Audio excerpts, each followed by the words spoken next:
le monde, je me présente, je m'appelle Florian Petitalo. Vous m'avez peut-être vu dans la vidéo de présentation du projet Transcendance, dont vous aurez le lien dans la description de la vidéo, qui est un projet de web-série auquel je participe.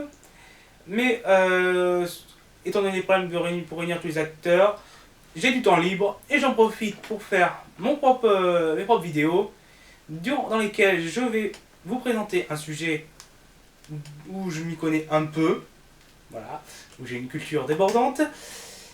Et donc, pour commencer, je vais vous parler de Glorfindel, un personnage du Seigneur des Anneaux que vous ne connaissez sûrement pas si vous n'avez vu que les films. Mais il apparaît dans le premier livre, La Communauté de l'Anneau, où il aide Frodon à arriver à Foncombe en tenant tête à 4 Nazgûl, ce qui est un exploit même pour un elfe. Mais cela peut s'expliquer assez simplement. Il ne s'agit pas de n'importe quel elfe.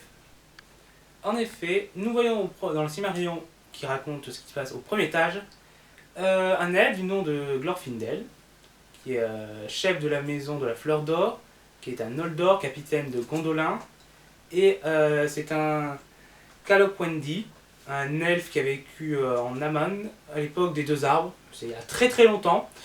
Je vous en parlerai peut-être plus en détail dans une vidéo plus approfondie sur Tolkien, mais ça risque de durer quand même quelques heures, parce que c'est un monde très vaste, donc là sur celle-là je n'ai pas le temps de tout développer.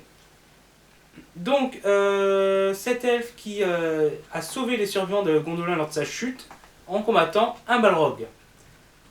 Il a réussi à le tuer, mais il est mort en le faisant. À ce moment-là, vous vous dites, quel est le rapport entre les deux? Celui du premier étage est mort, ça ne peut pas être le même.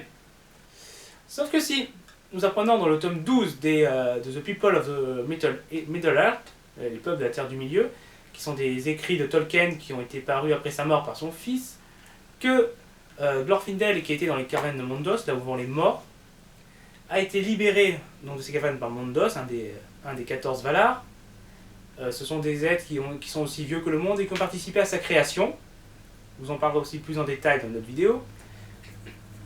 Donc il a libéré pour récompenser son sacrifice. Il a vécu un petit moment en Valinor, terre des Valar.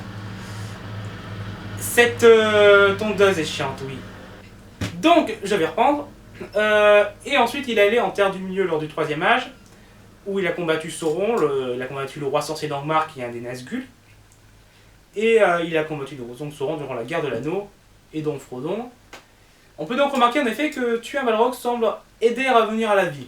Même si, dans les deux cas que nous avons pu observer, Gandalf et Glorfindel, ce n'est pas en soi le fait de tuer le Balrog, puisque le cas de Glorfindel c'est son sacrifice, et dans le cas de Gandalf, il a été renvoyé par Eru, celui qui a écrit la chanson qui a permis la création du monde.